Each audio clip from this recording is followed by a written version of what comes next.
So what's up guys, here we go again with our another product, isang bola galing sa site.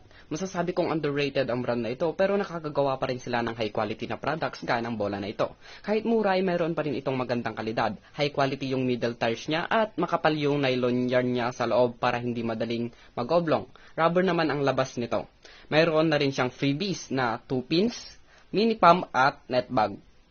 Mura lang at kasing presyo niya yung mga mumurahin sa palengke na 2 days pa lang ay oblong na. Pero ang pinagkaiba nila, mas may quality ang product na ito.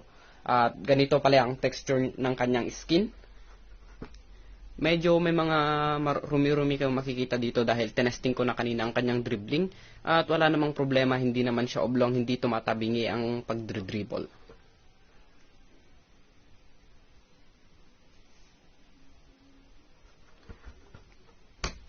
Kung gusto mo pa ng mas may mataas pang quality ay mayroon pang ibang product ang site